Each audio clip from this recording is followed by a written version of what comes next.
आणि आता एक मोठी बातमी, महापौर पदाची सोडत 22 जानेवारीला निघणार आहे। महापौर पदाबाबतची सोडत येत्या 22 जानेवारीला निघणार असल्याचं कळतंय आणि त्यानंतरच महापौर पदाबाबतचा पेच सुटणार आहे आणि त्यामुळे महापौर पदासाठी इच्छुक नगरसेवकांचं आता सोडतीकडे लक्ष लागलेलं आहे। या क्षणाची मोठी बातमी आपण पाहतोय। महापौर पदाची सोडत ही 22 जानेवारीला निघणार आहे। येत्या 22 जानेवारीला महापौर पदाची सोडत निघेल आणि त्यानंतरच महापौर पदाबाबतचा पेच सुटणार। आणि या संदर्भात अधिक माहिती देत आहेत आमचे प्रतिनिधी अजित मांढरे, आपल्यासोबत जोडले गेलेले आहेत। अजित, निवडणुका झाल्या 29 महानगरपालिकेच्या राज्यामध्ये, या निवडणुका झाल्यात, पण महापौर पद जे आहे महानगरपालिकांचं त्याचं आरक्षण नेमकं कोणतं आहे? खुला आहे, महिला आहे का SC ST जे अनुसूचित आहे या पद्धतीचं आरक्षण आहे हे अद्याप स्पष्ट नाहीये। त्यामुळे जे नगरसेवक निवडून आलेले आहेत त्यांची धाकधूक जी नगरसेवक पद मिळवण्याकरता होती ती त्यांची कायम होती, पण त्याचा निवडणुका झाल्या, निवडून आलेले आहेत। पण आता महापौर पद आपल्याला मिळेल का किंवा महत्वाची पदे आपल्याला मिळतील का याकरता मोर्चे बांधणी जी आहे ती निवडून नगरसेवकांनी सुरू केलेली आहे। आणि त्याकरता महत्वाचं म्हणजे महापौर आरक्षण पडणं हे फार महत्वाचं आहे। आणि त्या दृष्टीनं 22 जानेवारीला नगरविकास विभागामधून या सगळ्या सोडत आहेत त्या जाहीर केल्या जातील। यामुळे ठाणे महानगरपालिका असेल, ओव्हरऑल 29 महानगरपालिका असतील, त्याच्यावरती जे महापौर पद जे आहे ते कोणत्या आरक्षणाखाली येईल याबाबत स्पष्टता झाल्यानंतरच पुढची पावलं उचलली जातील। आणि तत्पूर्वी नावं जी आहेत ती अनेक नावं चर्चेमध्ये येतील, अनेक जण त्या दृष्टीने फिल्डिंग लावतील, या सगळ्या गोष्टी आहेत। ठीक आहे अजित, धन्यवाद या संपूर्ण माहितीसाठी। भाजप मुंबईमध्ये अंबरनाथ आणि अकोटप्रमाणे नवीन राजकीय प्रयोग करणार का अशी जोरदार चर्चा रंगली आहे। अंबरनाथ नगरपालिकेत सत्तेसाठी काँग्रेसची आघाडी करणाऱ्या भाजपनं अकोटमध्ये सत्तेसाठी चक्क MIM सोबत आघाडी केली। तसाच प्रयोग मुंबईमध्ये झाल्यास दोन्ही शिवसेनेची कोंडी करता येईल।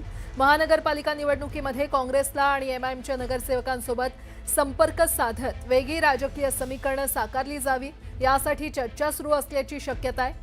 निवडून आलेला संपूर्ण गट संपर्कात असल्यास, सत्तेत सहभागी झाल्यास मूळ पक्षाला निलंबनाशिवाय दुसरी कोणतीही कारवाई करता येत नाही। पक्षांतर बंदी कायदा लागू होत नाही। काँग्रेस आणि MIM भाजपसोबत जुळवून घेणं ही अभद्र युती जरी समोर दिसत असली तरी यातून भाजपला ठाकरेंची आणि शिंदेंची ताकद कमी करण्यासाठी मदत होईल अशी शक्यता असल्याची राजकीय वर्तुळात चर्चा सुरू आहे। दुसरी शक्यता म्हणजे राष्ट्रवादी काँग्रेसचे विजयी नगरसेवक देखील संपर्कात आल्यावर भाजपला 114 हे संख्याबळ गाठणं सोपं होईल।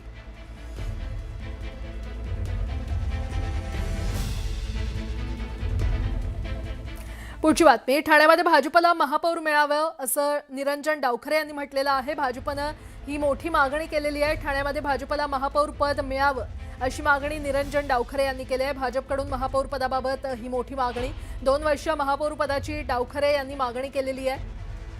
तर भाजपचा ठाण्यामध्ये 100% स्ट्राईक रेट असल्याचं डावखरेंनी म्हटलंय, नाहीतर विरोधी बाकावर बसू असा थेट इशाराच डावखरेंनी दिलाय। आपल्यासोबत आमदार निरंजन डावखरे आहेत आणि तेच ठाणे महानगरपालिकेमध्ये भाजपचे निवडणूक प्रभारी होते। डावखरे साहेब, ज्यावेळी जागा वाटप झाली, साधारणपणे सगळ्या जागा ज्या वाटल्या, भाजपने बऱ्याच अंशी माघार घेतली होती, नमतं घेतलं होतं। अनेक वेळा तुम्ही देखील वक्तव्य केले, केळकर साहेबांनी वक्तव्य केली की समाधानकारक जागा वाटप नाही आहे। या जागा वाटपानंतर आता भाजपच्या जागा निवडून आलेल्या आहेत तो 100% स्ट्राईक रेट आहे। यामुळे भाजप आता ठाण्यामध्ये जी मागणी करते की 2 वर्ष महापौर पद असेल, स्टँडिंग कमिटी असेल, विविध महत्त्वाची पदे असतील, नेमकी काय मागणी? मुळात आपण बघितलं की आम्हाला ज्या जागा महायुतीच्या चर्चेमध्ये आल्या आमच्या वाटेला, त्याच्यामध्ये 11 जागा या मुंब्रा आणि राबोडी म्हणजे मुस्लिम मतदार बहुल असलेल्या मतदारसंघामध्ये होती। त्याच्यामध्ये जवळपास 28 ज्या जागा आहेत त्या 28च्या 28 जागा आम्ही निवडून आणल्या। 1 नंबर प्रभागापासून ते 29 नंबर म्हणजे जो ठाण्याचा आपण मीरा भाईंदरवरनं आल्यानंतर जो पहिला टोक आहे तो आपल्याला पनवेल तलोजाला जायच्या इकडे ठाण्यामधला जो शेवटचा टोक आहे याच्यामधला पूर्णपणे 100% स्ट्राईक रेट हा भारतीय जनता पार्टीने मेंटेन केलेला आहे। याच्यामध्ये आम्ही जो निर्धारनाम्यामध्ये लोकांना शब्द दिलेले आहेत ते शब्द पाळण्याच्या दृष्टिकोनाने आम्हाला योग्य पद्धतीचा रोल हा महानगरपालिकेमध्ये भेटला पाहिजे आणि जर नसेल तर जे रोल आम्हाला ठाणेकरांना आम्ही दिलेला शब्द पाळण्यासाठी घ्यावा लागेल तो आम्ही निश्चितपणे घेऊ. रोल कोणता तो? सत्तेमध्ये रोल पाहिजे तर महापौर पद पाहिजे आणि जर तिथे मिळत नसेल तर विरोधामध्ये जावं लागेल. ही निश्चितपणे जर जे शब्द शब्द दिलेत ते पाळायचं असेल, जो ठाण्याच्या विकासाचा रोडमॅप आम्ही तयार केलेला आहे तो पूर्ण करायचा असेल तर महापौर पद असेल, सभागृह नेता असेल, स्टँडिंग कमिटी असेल याच्यामधला योग्य सन्मानपूर्वक अशा पद्धतीचं पद आम्हाला असणं अपेक्षितच आहे. आम्हाला दुसऱ्या भूमिकेमध्ये जरी जायला लागलं तरी आमची त्याच्यामध्ये तयारी आहे. दुसरी भूमिका म्हणजे काय? म्हणजे विरोधी? नाही, याच्यामध्ये महानगरपालिकेमध्ये ठाणेकर जे आहेत, ठाणेकरांच्या हितासाठी ज्या कुठल्या भूमिकेमध्ये आम्हाला जावं लागलं आम्ही त्याची पूर्ण तयारी ठेवलेली आहे.